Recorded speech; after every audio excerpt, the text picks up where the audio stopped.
ایک نوجوان تھا، وہ شیروں اور بکریوں کو اکٹھا چرا رہا تھا۔ کسی نے گزرتے ہوئے پوچھ لی، اور نوجوان یہ شیروں کی بکریوں سے کب سے صلح ہوئی ہے؟ تو اس نوجوان نے کہا، بھائی جب سے میں نے اللہ سے صلح کی ہے نا، انہوں نے آپس میں صلح کر لی ہے۔ جب سے میں نے اللہ کے ساتھ اپنا تعلق جوڑا ہے، انہوں نے آپس میں اپنا تعلق جوڑ لیا ہے۔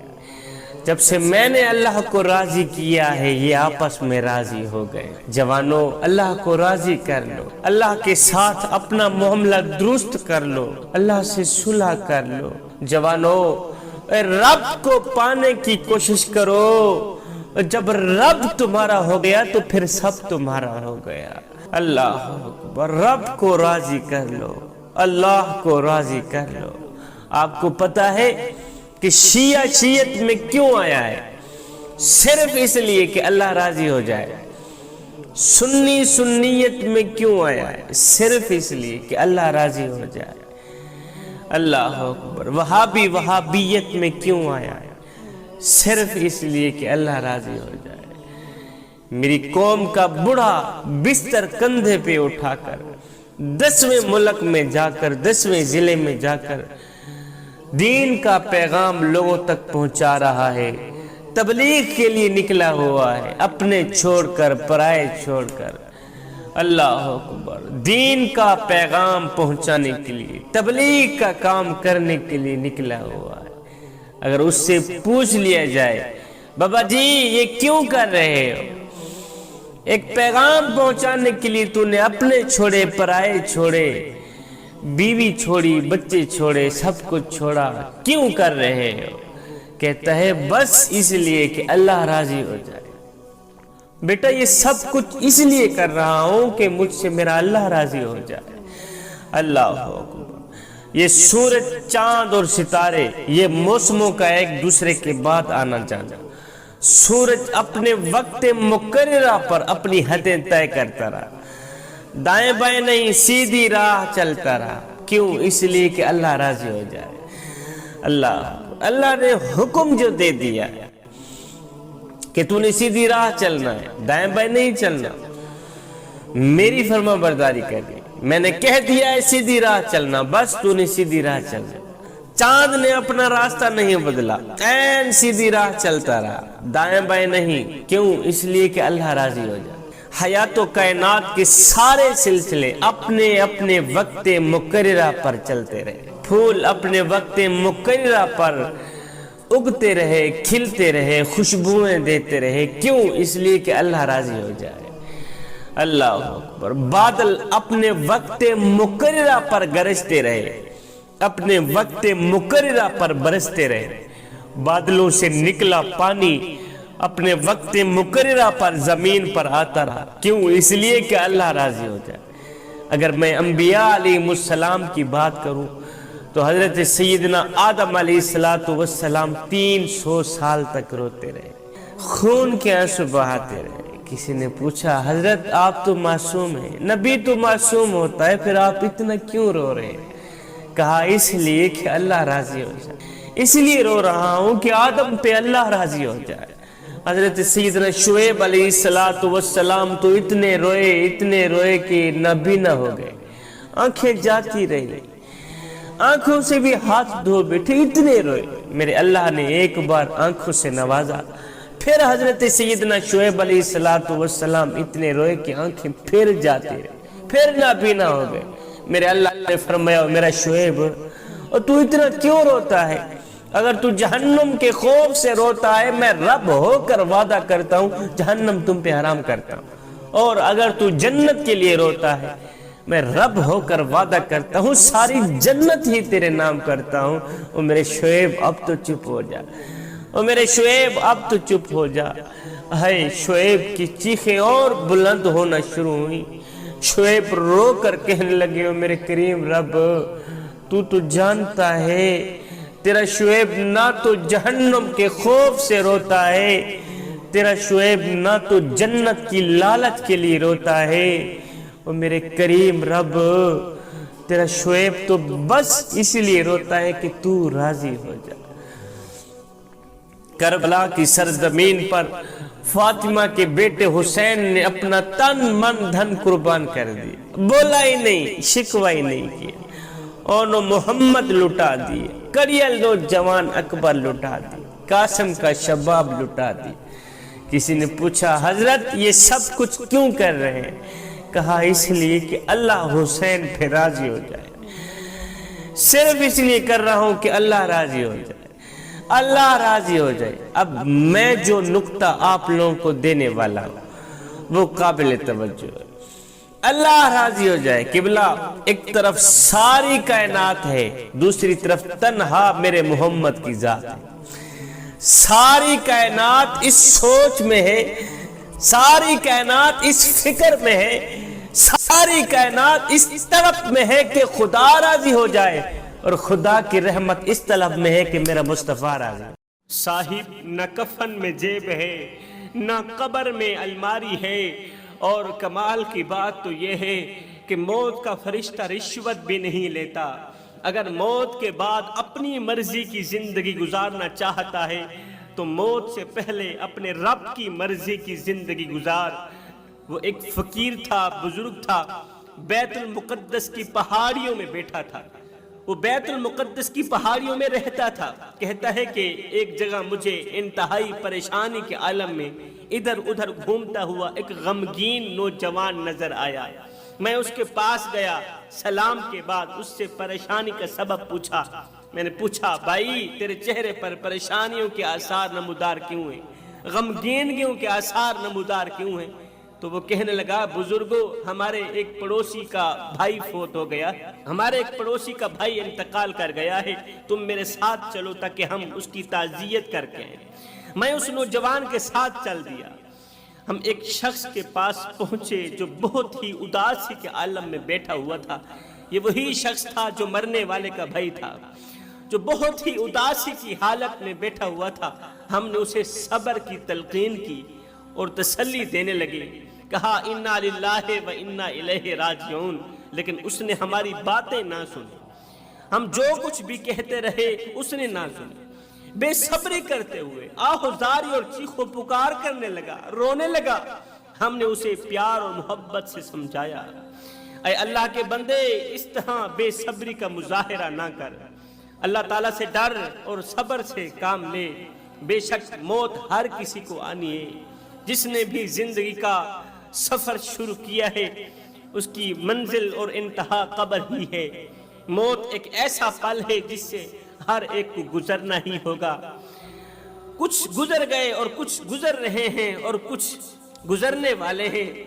ہماری یہ باتیں سن کر وہ شخص کہنے لگا میرے بھائیو تم نے بالکل ٹھیک کہا ہے، ہر کسی نے موت کا ذائقہ چکھنا ہے، کل نفس ذائقۃ الموت، ہر کسی نے مر جانا ہے، موت کا ذائقہ چکھنا ہے۔ تم بالکل ٹھیک کہہ رہے ہو، تمہاری باتیں برحق ہیں، مگر میں اس لیے رو رہا ہوں کہ میرے بھائی کو قبر میں بڑی پریشانی کا سامنا ہے۔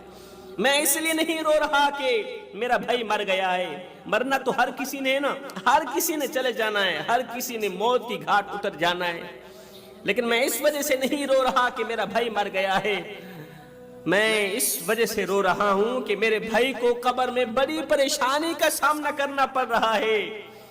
ہم نے اس کی بات سنی تو کہا سبحان اللہ، بھائی تمہیں کیسے پتہ چل گیا کہ تمہارا بھائی قبر میں رو رہا ہے، چیخ و پکار کر رہا ہے، اس کو قبر کے اندر بڑی پریشانی کا سامنا کرنا پڑ رہا ہے، تو غیب کا علم جانتا ہے، تمہیں کیسے پتہ چل گیا کہ تمہارا بھائی عذاب قبر سے دوچار ہے؟ تو وہ شخص رو کر کہنے لگا بھائیو میں اس ہولناک منظر کی وجہ سے پریشان ہوں جو میں نے خود اپنی آنکھوں سے دیکھا ہے، میں نے خود اپنی آنکھوں سے دیکھا ہے، میں اس وجہ سے بہت زیادہ پریشان ہوں۔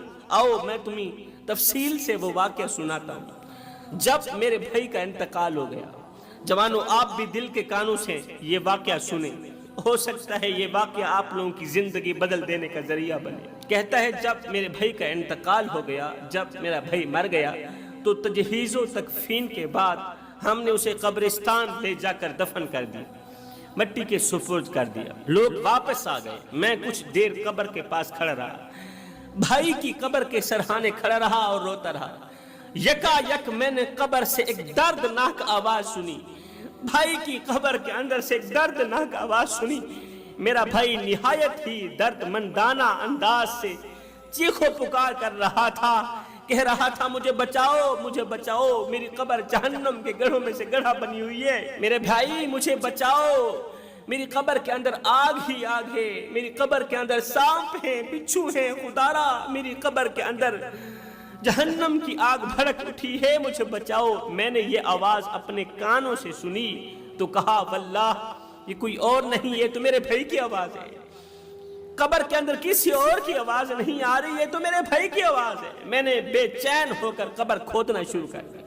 اللہ اکبر، جب میں قبر کھودنے لگا تو ایک غیبی آواز نے مجھے پکار کر کہا، کوئی کہنے والا کہہ رہا تھا اے اللہ کے بندے اس قبر کو نہ کھود۔ میں بھائی کی قبر کھودتا ہی چلا جا رہا تھا، غیب سے آواز آئی اے اللہ کے بندے اس قبر کو مت کھود، یہ اللہ کے رازوں میں سے ایک راز ہے اور اسے پوشیدہ ہی رہنے دے۔ یہ آواز سن کر میں نے قبر کھودنا بند کر دی۔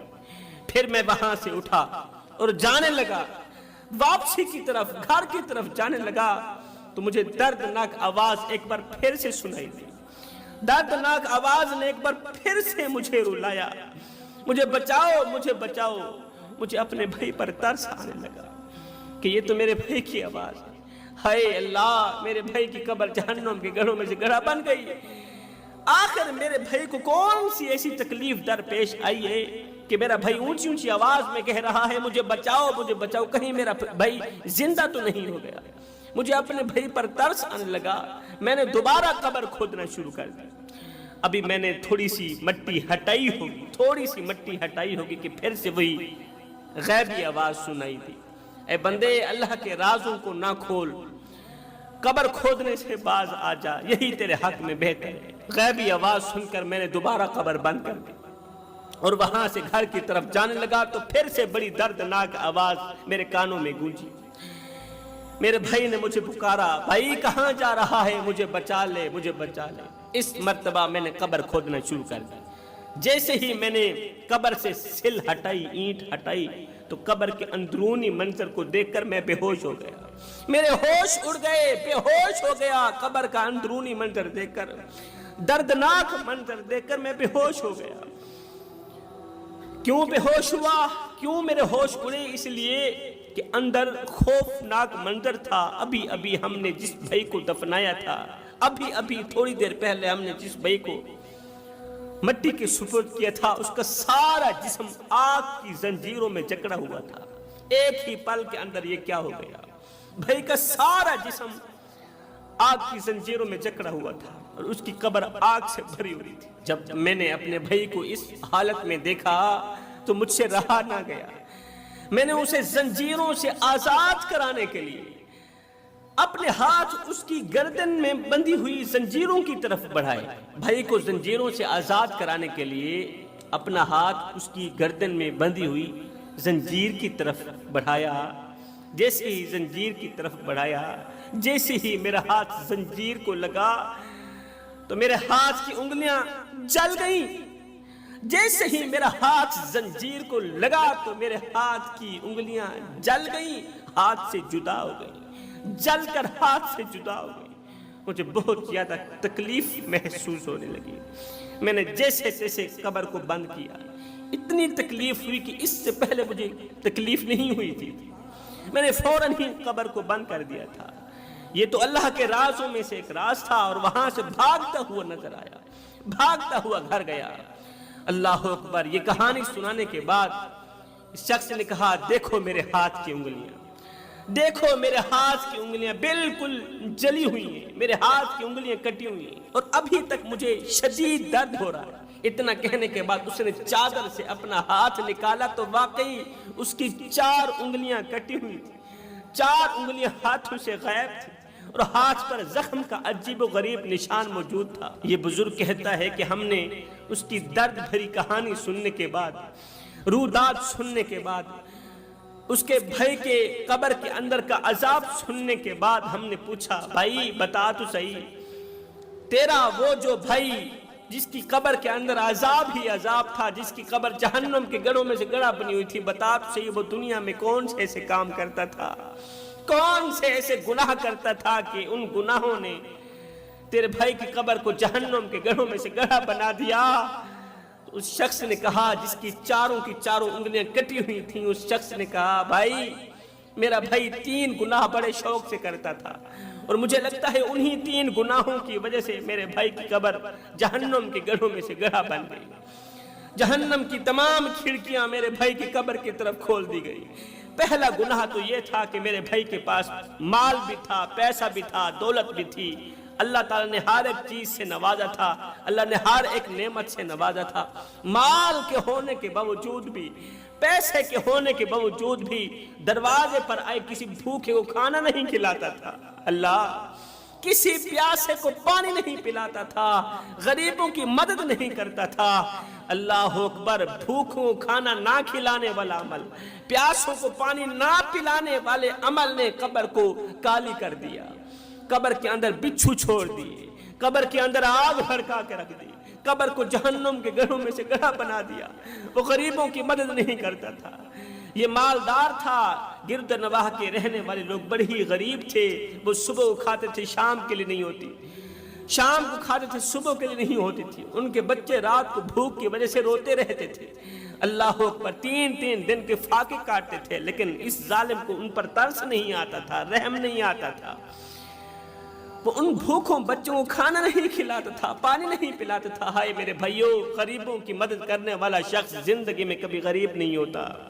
جنہوں نے غریبوں کی مدد کی، غریبوں کے بچوں کو کھانا کھلایا، غریبوں کے بچوں کو پانی پلایا، ان کے منہ میں روٹی کا نوالا ڈالا، ان کے سروں پر شفقت بھرا ہاتھ رکھا، اللہ تعالیٰ نے اسے بہت بڑا بلند مقام عطا فرمایا۔ یہاں پر میں تمہیں حضرت سیدنا عمر فاروق رضی اللہ تعالیٰ عنہ کی سخاوت کا ایک چھوٹا سا واقعہ سناتا ہوں۔ آپ کے دور کا ایک بدو تھا جو بہت ہی غریب تھا، صبح کھاتا تھا شام کے لیے نہیں ہوتی تھی، شام کو کھاتا تھا صبح کے لیے نہیں ہوتی تھی، بدو تھا، بہت ہی غریب تھا۔ اللہ اکبر، اس کی بیوی حاملہ تھی، بچے کی پیدائش کا وقت قریب تھا۔ آپ جانتے ہیں جس گھر میں بچے کی پیدائش کا وقت قریب ہو تو وہاں روپے کی اشد ضرورت ہوتی ہے، وہاں پیسوں کی اشد ضرورت ہوتی ہے۔ اس گھر میں بچے کی پیدائش کا وقت بالکل ہی قریب ہے، مگر گھر میں روپیہ ایک بھی نہیں۔ محلے والے جو سلام کرنا گوارا نہیں کرتے وہ ہماری مدد کیا کریں گے؟ ایک دم ذہن میں ایک ترکیب آئی، اس نے سوچا کیوں نہ سیدنا عمر فاروق رضی اللہ تعالیٰ عنہ کے پاس مدینے کی سرزمین پر اپنی بیوی کو لے کر چلا جاؤں۔ تو میں نے سنا ہے نبی کے عمر کے دروازے پر اگر کوئی دشمن بھی چلا جائے خالی ہاتھ واپس نہیں جاتا۔ اس نے اپنی بیوی کو کہا، بھلا ہووی بچے کی پیدائش کا وقت قریب ہے لیکن گھر میں روپیہ ایک بھی نہیں ہے، کیوں نہ ہم چلتے ہیں سیدنا عمر فاروق کے پاس، اسے جا کر اپنی کہانی سناتے ہیں، اپنے دکھ سناتے ہیں، درد سناتے ہیں، اپنی اس مصیبت سے عمر کو آگاہ کرتے ہیں، ہو سکتا ہے عمر ہمارے مسئلے کا حل کر دے۔ اس سوچ کی بنیاد پر یہ دونوں میاں بیوی گھر سے باہر نکلے، گھر کو تالے لگائے، پورا دن سفر کرتے رہے، پورا دن سفر کرتے رہے۔ اللہ اکبر، چلتے چلتے جیسے ہی مدینے کی دہلیز پر انہوں نے قدم رکھا تو شام ہو گئی، اندھیرا چھا گیا۔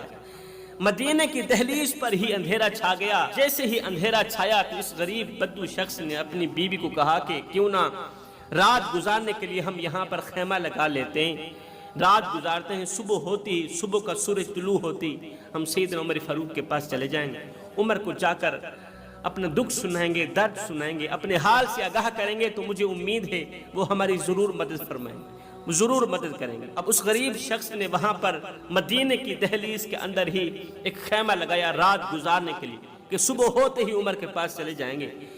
اس نے خیمہ لگایا، بیوی کو اندر سلا دیا، خود باہر آگ لگا کے بیٹھ گیا۔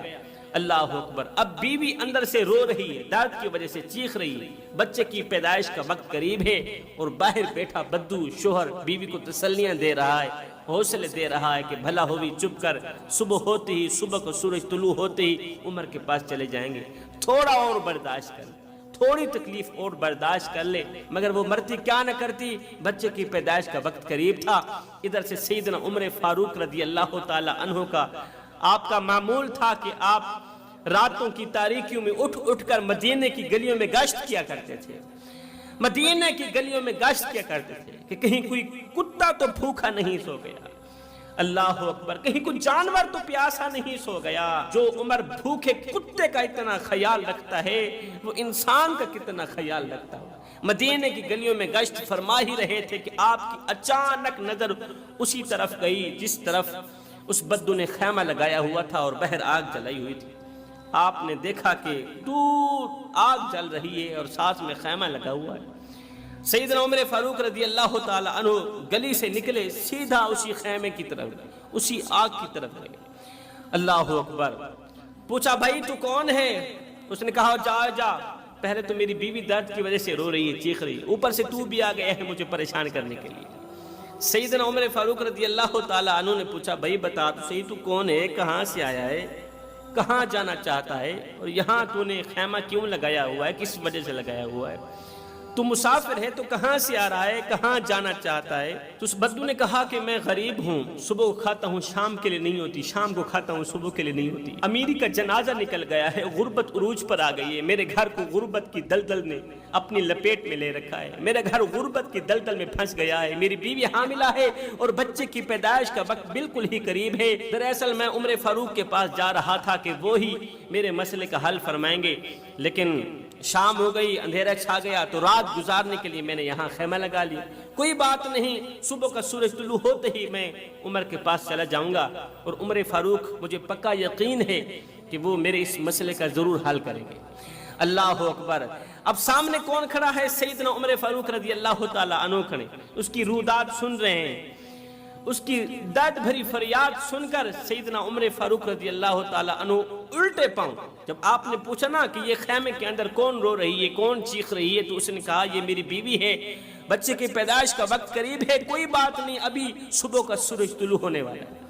جیسے ہی آپ کو پتہ چلا کہ بدو کی بیوی درد میں مبتلا ہے، تکلیف میں مبتلا ہے، تو سیدنا عمر فاروق رضی اللہ تعالی عنہ الٹے پاؤں واپس اپنے گھر کی طرف گئے، بھاگتے ہوئے دوڑتے ہوئے گھر کی دہلیز پر قدم رکھا، زوجہ محترمہ کو اٹھایا کہ اگر تمہیں نیکیاں مل رہی ہوں، رات کے دوسرے پہر اگر تجھے نیکیاں مل رہی ہوں تو لینا چاہو گی؟ اس نے کہا حضور کیوں نہیں لینا چاہو گی؟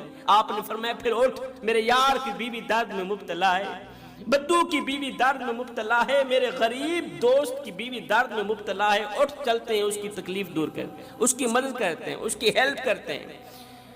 اب زوجہ محترمہ نے دائیوں والا جو سامان ہوتا ہے وہ اٹھایا، ساتھ میں کہا حضرت آپ پھر لکڑیاں اٹھائیں، سر پر رکھیں، چلتے ہیں تیرے دوست کی بیوی کی مدد کرتے ہیں۔ سیدنا عمر فاروق رضی اللہ تعالی عنہ نے لکڑیاں اٹھائیں، اپنے کندھے پر رکھی۔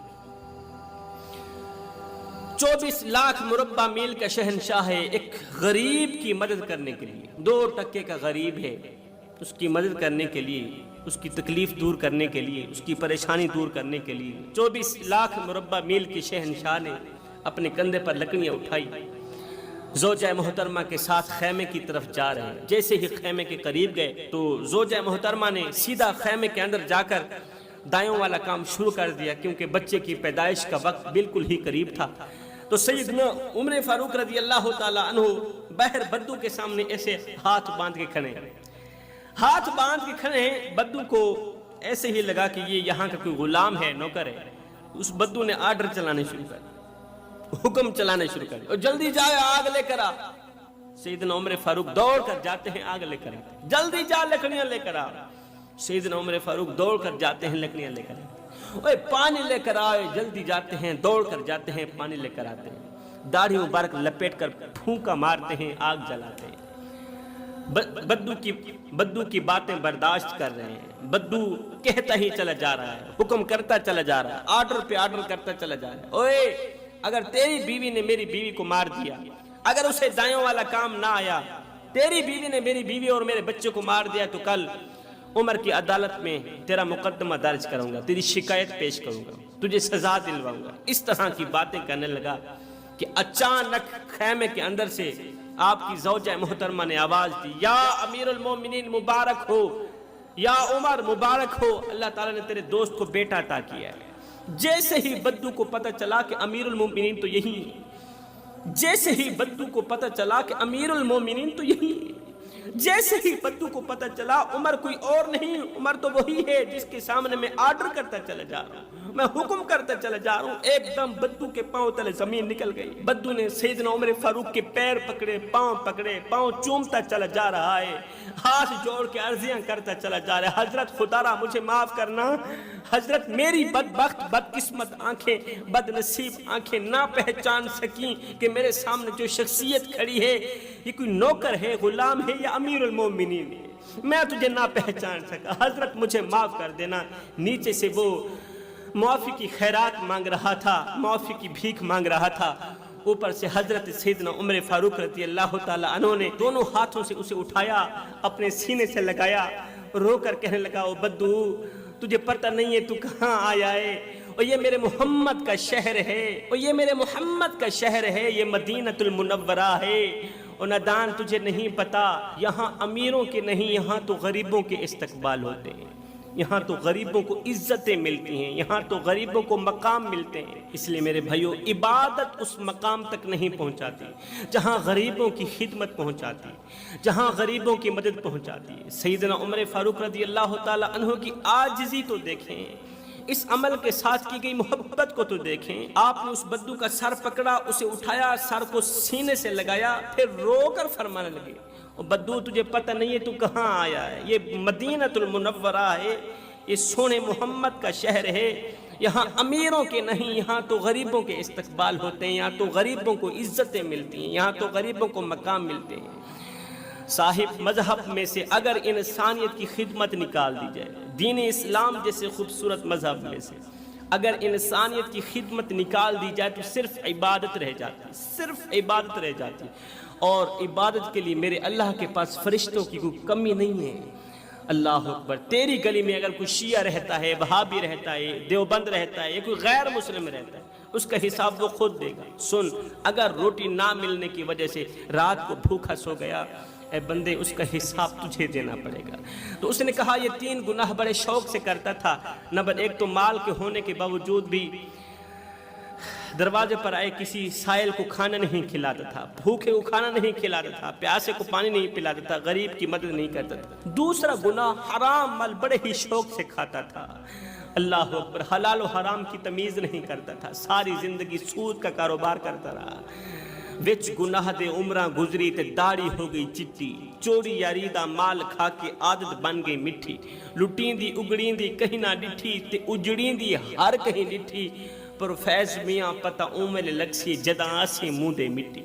ساری زندگی حلال و حرام کی تمیز کیے بغیر اولاد کو کماتا رہا، کھلاتا رہا۔ حضرت سیدنا غوث اعظم نے فرمایا تھا، اے ماری بنانے والے، ماری بنا رہا ہے تو، بسیں گے کوئی اور حساب تجھے دینا پڑے گا۔ تیسرا گناہ جو بڑے شوق سے کرتا تھا، باتوں باتوں پر چغلی کرتا تھا، غیبت کرتا تھا، وہاں کی سن کر یہاں لگاتا، یہاں کی سن